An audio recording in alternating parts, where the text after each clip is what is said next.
এখন হাতের মুঠোয় লাল বাবা রাইস। এখন থেকে লাল বাবা রাইস অনলাইনে ঘরে বসে অর্ডার করুন। লাল বাবা রাইস, লাল বাবা অনলাইন, অর্ডার করুন আজই। লাল বাবা রাইস, স্বাদ ও স্বাস্থ্য একসাথে পাবেন শুধুমাত্র লাল বাবাতে। স্বপ্নের কেরিয়ার গড়তে চান? আসুন যোগ দিন MCRS নলেজ ক্যাম্পাসে।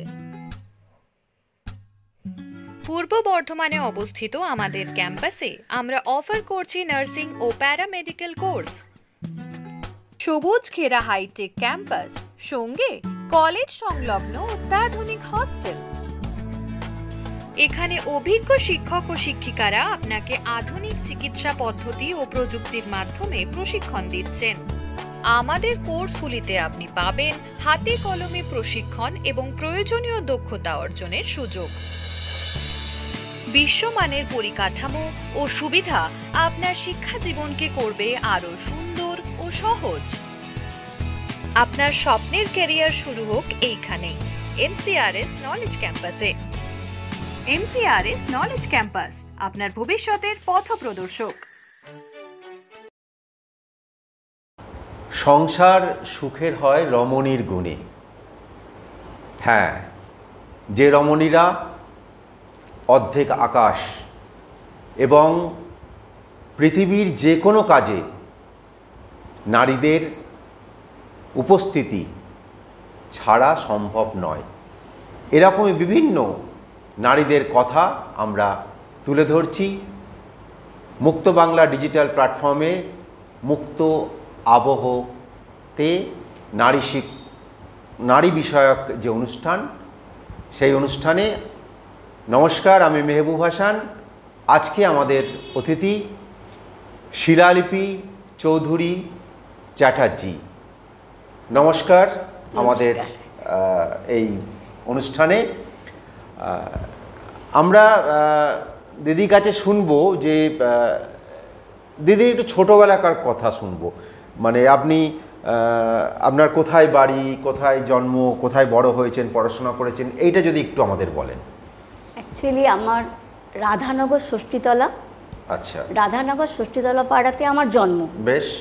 তো ওখানকার আমরা অনেক পুরনো বাসিন্দা যাকে বলে। তো মানে ছেলেবেলাটা আমরা যে কি অসাধারণভাবে, মানে এই যে তোমার যে মুক্ত আবহ লেখা আছে না, সেই মুক্ত আবহর মধ্যেই আমরা কিন্তু বড় হয়েছি। হ্যাঁ, তো সত্যি বলছি, আমাদের তখন ছেলে মেয়ে আলাদা কোনো কিছু, জাত পাত ছেলে মেয়ে কিছু ছিল না। আমরা সমানভাবে প্রত্যেকে এত আনন্দ করেছি এবং আমরা খেলে বেরিয়েছি তো ভাবতে পারবে না। রাত্রের 10টা 11টা জগ জগ ঢিলো, সে খেলা একটা আছে। তো সেই খেলাতে নাকি পাতা আনতে যেতে হয়। তোমাকে যেটা বলবে যে তুমি অমুক গাছের পাতা নিয়ে এসো, এবার 10-20 জন আলাদা। হ্যাঁ, আমরাও একটা সময় দেখতাম। হ্যাঁ, এবার মানে গদাই বলেছে বলে একটা খেলা ছিল। হ্যাঁ, এবার কি আমরা অ্যাকচুয়ালি জগজগ ঢিলো, ধাপসা, খো খো, এখন তো ওগুলো উঠে গেছে।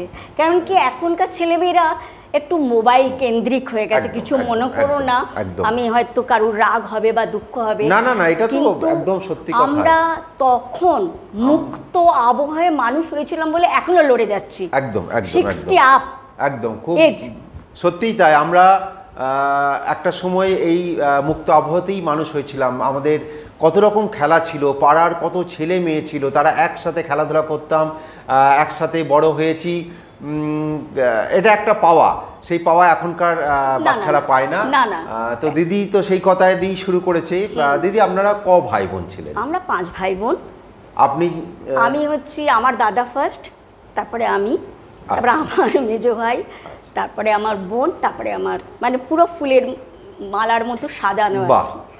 আপনারা আচ্ছা, আপনার ছোটবেলায় তো একসাথে কেটেছেন, যৌথ পরিবার। এই যৌথ পরিবারটাও আমরা এখন হারিয়ে ফেলছি, এটা আমাদের দুর্ভাগ্য। হয়তো আরো দিন যাবে, আরো আমরা এটাকে হারাবো। যৌথ পরিবারের একটু মজা যদি একটু বলেন, বা থাকার যে আমি বলি, যৌথ পরিবারে আমার বাপের বাড়িতে অতটা আমি যৌথ পরিবার না, আমরা 5 ভাই বোন, বাবা মা বড় হয়েছি, মানুষ হয়েছি। পাড়া নিয়ে ভীষণভাবে আমরা খুব খুশি আমার পাড়ার ইয়েতে। তো ব্যাপারটা হচ্ছে আমার খুব ছোট বয়সে বিয়ে হয়েছে, 16-17 বছর বয়সে বিয়ে হয়েছে। আচ্ছা, তখন পড়তেন কিসে? আমি জাস্ট 11 থেকে 12-এ উঠেছি। আচ্ছা, 12-এ উঠেছি আমি বর্ধমান পৌর উচ্চ বালিকা বিদ্যালয়ের ছাত্রী, মানে অসাধারণ স্কুল। কালকেই স্কুলের জন্মদিন গেল, সরি 26শে আগস্ট স্কুলের জন্মদিন গেল। ছোট থেকে ওই স্কুলে পড়েছি একদম, ক্লাস 1 থেকে একবারে 12-এর আগে বিয়েটা হয়ে গেল। তো 12 পর্যন্ত গার্লস। বিয়েটা কি অত কম বয়সে হলো কেন হঠাৎ? অ্যাকচুয়ালি একটা কারণ আছে। আমার একমাত্র ননদ ছিল, তো তিনি হঠাৎ করে লিউকোমিয়া হয়ে মারা যায়। আচ্ছা আচ্ছা। তো এনারা 2 ভাই, আমার হাজব্যান্ডরা 2 ভাই, 1 বোন ছিল। তো ওই জন্য সবাই বলল, বাড়িতে একটা শোকের বাতাবরণ ছিল যাকে বলে। তো সেজন্য বললো যে যদি একটা বাড়িতে মেয়ে আসে, সে যদি ঘুরে বেড়ায়, তাহলে তোমাদের মানে সেই বাড়ির চাহিদা মেটানো হবে। মানে মা এবং মানে মেয়ে এবং বউ দুটোই একসাথে তাদের হবে। তো বলতে নেই, আমি গিয়ে পড়লাম। আপনার বিয়েটা কোথায় হলো? আমার বীরহাটা বড়মা মন্দির। আচ্ছা। ওই বীরহাটা কালীবাজার রোড, বীরহাটা বড়মা মন্দির। ওই বড়মা মন্দিরের আমার পূর্বপুরুষরা আবার সেবাই। আচ্ছা।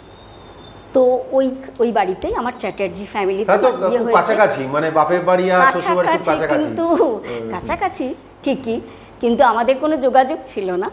হয়তো ভাবে সবাই যে আমাদের কোনো যোগাযোগ আগে থেকে ছিল না। না, সেটা তো হতেই পারে, পাশাপাশি হলেই যে তার যোগাযোগ হবে তার। তো আমাদের মোটামুটি আমরা সেভাবেই হয়েছি। আর আমার ব্যাপারটা হচ্ছে, আমি তো মানে বাবা মা ভাই বোন নিয়ে মানুষ হয়েছি। এসে পড়েছি কিভাবে কোথায় জানো? 3 শাশুড়ি, 2 শ্বশুর, ঠাকুমা শাশুড়ি, আর মোটামুটি এ বাড়ি মানে জাটতুতো খুঁড়তুতো নিয়ে আমরা প্রায় 39 জন লোক। আপনার শ্বশুর বাড়িতে? আমার শ্বশুর বাড়িতে। আর আপনি বড় বৌমা? আমি বড় বৌমা। তাহলে তো ওই বিশাল ফ্যামিলিকে আপনাকে সামলাতে হয়েছে। বিশাল ফ্যামিলিকে আমাকে মানে লড়াই আপনি তখন থেকে শুরু করলেন? 17 বছর বয়স থেকে আমার লড়াই।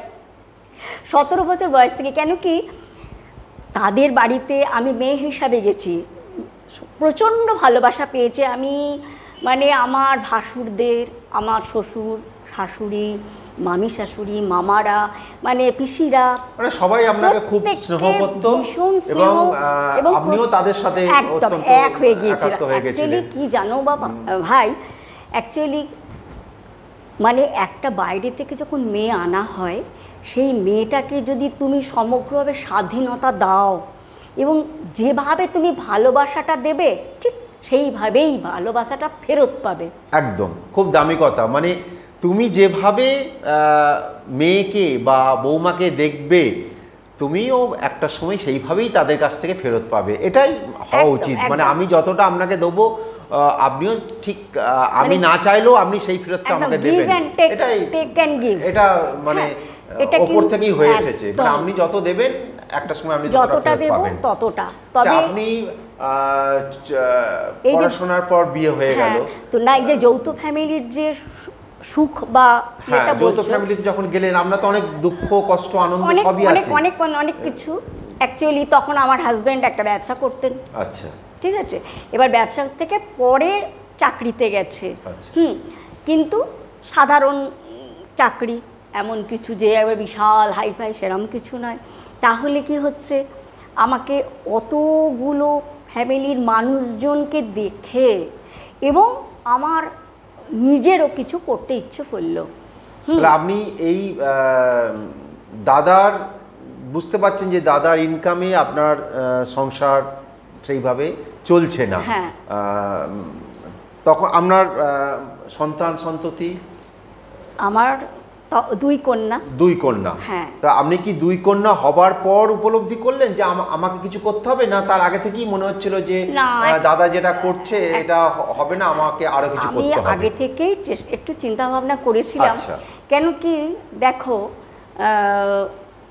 যা এখনকার অবস্থা, দুজনকে কাঁধে কাঁধ মিলিয়ে একদম যদি অবশ্যই, রোজগার করে তাহলে সংসারটা খুবই সুখের এবং সুন্দর হয়। নিশ্চয়ই। তো সেই চেষ্টাটাও করেছিলাম। আমার কিন্তু বেশি চাহিদা নয় যে আমি একদম পুরো যে এত গয়না চাই, শাড়ি চাই ইত্যাদি, ওইসব না। একটা সংসারটাকে বেশ সুন্দরভাবে হ্যাঁ, সে তো 100 স্বচ্ছভাবে বার। আপনার 2 সন্তানকে স্কুলে যাওয়া, তাদের পোশাক আশাক কিনে দেওয়া, তাদের শখ আহ্লাদ মেটানো, তাদেরও তো একটা চাহিদা থাকবে, সেটাকে তো পূরণ করতেই হবে। আপনার যেটা হয়নি মেয়েও পাবে না সেটা তো নয়, মেয়েকে আপনার যত সাধ্য চেষ্টা করতে হবে, সেই চেষ্টা থেকে আপনি আমাদের যেমন একজন টিউটরকে দিয়ে আমরা যেমন সব সাবজেক্ট পড়েছিলাম, এখন আর সেই এখন সুযোগটা হয় না। যটা সাবজেক্ট তটা টিউটর। তাহলে তো আপনি কিভাবে আপনার এই কি দিয়ে আপনার এই সংগ্রামটা শুরু করলেন? তো আমরা অ্যাকচুয়ালি আমার প্রথম একটা মানে মনে হয়েছিল যে কিছু মেয়ে, আমি কিছু একটা করি আর কি, তা মেয়েদের জন্য কিছু মেয়ে যারা বিবাহিত এবং অবিবাহিত কিছু আছে, তো তারা না এরকম খুবই বাড়ির থেকে খুবই মানে দুঃখ অনুভব করছিল। অনেকজন অনেক রকম প্রবলেম, মানে কেউ হয়তো সংসার থেকে চলে এসেছে, কেউ হয়তো এখনো বিবাহিত হয়নি, তার পারিবারিক কারণে করতে পারেনি বা দিতে পারেনি, বিয়ে হয়েছে কিন্তু তার ঠিক সেরকম না, বিভিন্ন সমাজে বিভিন্ন স্তরের মহিলাদের। এবার আমার তখন ইচ্ছে হলো যে তাদেরকে নিয়ে কিছুটা করা উচিত। তখন আমি দেখলাম যে এদের কিন্তু এত ভালো এরা কাজ জানে, কাজ মানে নিটিং, সেলাই, আঁকা ইত্যাদি ইত্যাদি। তো তখন একটা স্কুল মতো ছোট্ট প্রতিষ্ঠান আমরা একটা খুললাম। কোথায় সেটা? ওটা আমাদের এই ঝাপানতলা মহুয়া রয়কুণ্ড কারুকাজ বুটিক। এবার ওখানে আমরা একটা খুললাম এবং আমার বাড়িতেও একটা আউটলেট করলাম বিরাটা কালীতলায়। এবং সেই মেয়েরা আসতে থাকলো এবং 2জন টিউটর রাখলাম, একজন আঁকার জন্য আর একজন সেলাই বা পুঁথি টুথি দিয়ে ব্যাগ ট্যাগ বানানো ইত্যাদি। তো ঈশ্বরের কৃপা যে আজকে তারা কাজ শিখে তারা এখন একটা করে মানে প্রতিষ্ঠান করে ফেলেছে। এইটা খুব আনন্দ লাগে যে যখন আপনি নিজের সংসার চালাবার জন্য যেমন পরিশ্রম করতে আরম্ভ করলেন, অপরের সংসার যাতে চলে তার জন্য তাদের কিছু দায়িত্বভার আপনি কাঁধে নিলেন। একদম, কেন কি দেখুন, শুধু আমরা তো সমাজবদ্ধ জীব, সমাজকে নিয়েই আমরা বেঁচে থাকি, তা সমাজের কথা আমাকে ভাবতেই হবে, চিন্তা করতেই হবে। তাহলে আপনি একসাথে যেমন সমাজকর্মীও আপনাকে বলতে পারি, কারণ আপনি নিজের জন্য যেমন করেছেন সমাজের জন্য করেছেন, এটা তো অবশ্যই হওয়া উচিত, সবারই সমাজের জন্য কিছু ফিরিয়ে দেওয়া উচিত। তো আপনি এই কাজ করে আপনি সংসারকে কতটা সুরাহা করতে পারেন? একটা কথা বলি, মানে আমরা মেয়েরা পুরুষ মানুষদের সব কিছু সবসময় চাওয়া যায় না, সত্য কথা, একদম সত্য কথা। এবার মনে করো কারো বিয়ে, কোনো গিফট দিতে হবে, কারো ইত্যাদি ইত্যাদি, বা কেউ কোথাও যাবো বেড়াতে যাবো, সবসময় তাদের কাছে চাওয়া উচিতও নয়, আর তারা কিন্তু সবসময় মুক্ত হস্তে দানও করে না, সত্য কথা। তো সেই জন্য নিজেরটুকু যদি আমি নিজে করে নিতে পারি তাহলে খুবই আনন্দ পাই। বিশ্বাস করো যে যেখানে যাই বা বেড়াতেই বলো বা কোনো কিছু কাউকে কিছু গিফট দেওয়া বলো, সে যদি আমি নিজেরটা নিজে বেয়ার করতে পারি, একদম এটা তো খুবই আনন্দের বিষয়। এবং সন্তান সন্ততিদের জন্য তাদের চাহিদা। একদম। আমার ছোট কন্যা আবার গানের, ছোট থেকেই দেখছি যে ও গান খুব ভালোবাসে। তো এবার দেখলাম যে ভালোবাসলেই তো হবে না, তাকে একটা রূপ দান করতে হবে, একটা শিক্ষামূলক একটা জায়গা। এবার ওকে একটা মানে গানের জন্য ভর্তি করলাম। তারপরে তাকে কলকাতায় নিয়ে গিয়ে অনেক সারেগামাপা, ইন্ডিয়ান আইডল প্রত্যেকটা ইয়েতে যারা নিয়ে যায় তারাই কিন্তু একমাত্র বোঝে যে কত ঝামেলা। না, এটা তো আপনি আপনার ওই যে কাজের মধ্যে রোজগার করেছিলেন সেইটা থেকেই আপনি মেয়েদের জন্য করছেন। এটা তো সত্যি অনেক বড় পাওনা মেয়েদের, যে বাবার সাথে মাও সমান তালে তার রোজগার থেকে মেয়েদেরকে তার বিভিন্ন রকম আহ্লাদ মেটাচ্ছে, এটা আমাদের সত্যি বড় পাওনা। এটা তো এখন প্রায় হয়ই না। খুব সাধারণ যারা আছেন বুঝতে পারেন যে একটা সন্তান সন্ততিকে মানুষ করার কত কষ্টদায়ক, খুব যারা অর্থ আছে তাদের জন্য নয়, সাধারণ যারা সাধারণ মধ্যবিত্ত যারা আছেন, তবে এখন তো খুব তাদের মা বাবাদের কত কষ্ট, আপনি যে সেই কাজটা করছেন এটা প্রচুর ব্যাপার। এবং আমার একটা সৌভাগ্য যে আমি আমার মেয়েকে পূর্ণচন্দ্র দাসবাউলের কাছে, বাউল সম্রাট পূর্ণচন্দ্র দাসবাউলের কাছে ওকে আমি ভর্তি করতে পেরেছি বা ওকে আমি নিয়ে যেতে পেরেছি। এটা তো দারুণ পাওনা, এটা আমার বিরাট পাওনা, আমার মানে একটা অ্যাচিভমেন্ট বলা যায়। নিঃসন্দেহে হ্যাঁ, এটা খুব বড় একটা পাওনা, যে তার কাছেও বড় পাওনা, ভবিষ্যতে আমাদের কাছেও একটা হয়তো সে যদি বড় একটা সময় দেখবো বড় আর্টিস্ট হয়ে আমাদের গান শোনাচ্ছে, সেটা আমাদের বড় পাওনা এবং আপনারা খুব ভালো লাগবে। আচ্ছা, আপনি এই কাজ করতে করতে অনেক কিছু পেয়েছেন, খুব আনন্দ একটা ব্যাপার, যেটা খুব আনন্দ পেয়েছেন, এরকম কোনো একটা মুহূর্ত? আমার তো ছোট ছোট অনেকগুলোই মুহূর্ত আছে। যেমন তোমার যেমন ছন্দম নাচের স্কুল, তোমার ওই স্কুলের মধ্যে কিছু কিছু বাচ্চাদেরকে নিয়ে আমি তো কাজ করেছি। তো একটি বাচ্চা তার মাথার হেয়ার ব্যান্ডটি ছিঁড়ে গেল, ঠিক তারপরেই কিন্তু ওর প্রোগ্রাম ছিল। এইবার ও কাঁদতে শুরু করেছে, ওর মা রেগে গেছে, রেগে গিয়ে বলছে, এই এটা ছিঁড়ে ফেললি। আমি তখন বললাম, দাঁড়া বাবু, তোমার কোনো চিন্তা নেই। সঙ্গে সঙ্গে বাচ্চাটির কাছ থেকে হেয়ার ব্যান্ডটি, মানে যেটা ফিতে দিয়ে বানানো হয়, আমার কাছে ছুঁচ সুতো ব্যাগে সব কিছুই রাখা থাকে, আমরা হাতে কাছে রাখতেই হয়, একদম আমার সব কিছু থাকে ব্যাগের মধ্যে, কখন কি লাগে। এবার সঙ্গে সঙ্গে ছুঁচ সুতো দিয়ে বার করে ওটাকে ব্যান্ডটিকে সুন্দর করে দিলাম, করে দিয়ে ব্যান্ডটি পরিয়ে দিলাম। ওই যে 5 বছরের বাচ্চাটি যখন আমাকে বললো থ্যাংক ইউ ম্যাম, আমি ওর থেকে বড় পাওনা আর বোধহয় পৃথিবীতে কিছু পেয়েছি কিনা সন্দেহ। আনন্দ, এই যে ভালোবাসা, সেটা এই যে পরম পাওনা। এতদিন কাজ করেছেন, এতই করছেন, খুব কষ্ট পেয়েছেন এই কাজের পক্ষ থেকে, যেটা আপনাকে খুব নাড়া দেয়?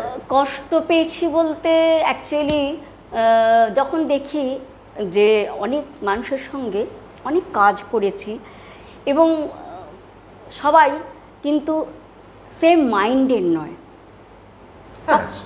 সবার হয়তো কেউ হয়তো আমার মানে কাজটাকে ভালো চোখে দেখছে, কেউ আবার অনেক রকম কথাবার্তা বলছে যে বাবা বাড়ির বউ সে বেরিয়ে গেল ব্যাগ ঝুলিয়ে। কিন্তু বেরিয়ে যাওয়া ব্যাগ ঝুলিয়ে একটা কারণ আছে, কেন সে কারণটা কিন্তু কেউ খোঁজে না, কেউ খোঁজে না, কিন্তু তারা দেখে একটা কথা মন্তব্য টোনটিং করে দিল। কিন্তু সেই টোনটাকেও তোমাকে সহ্য করতে হবে। তবে গিয়ে আজকে আমি ঈশ্বর কৃপায় বিরাটা বড় মায়ের আমি সেবাই, হ্যাঁ আমি একজন মহিলা সদস্য, একমাত্র মহিলা সদস্য, তো আমি একজন মহিলা সেবাই। কারণ কি অনেক কিছু সহ্য করে আজকে আমি এই জায়গায় এসেছি এবং সহ্য করেছি বলে পেয়েছি ভাই, সত্য কথা। না খুব সত্যি তাই, মানে সহ্য ক্ষমতা না থাকলে তো মানুষ বড় হয় না, এবং ঘাত প্রতিঘাতের মধ্য দিয়েই একটা জীবন গড়ে ওঠে। যেমন আমরা শুনছি শিলালিপিদির কণ্ঠে তার নিজের কথা, তার জীবন সংগ্রামের কথা, অনেক কষ্ট করে আজকে নিজের সংসারকে চালিত করে আজকে এই জায়গায় দাঁড়িয়েছে। ভবিষ্যতে কি করতে চান, কি মনে হয়, আর আপনার কি ইচ্ছা আছে? আমার ইচ্ছা আছে একটা এনজিও করতে।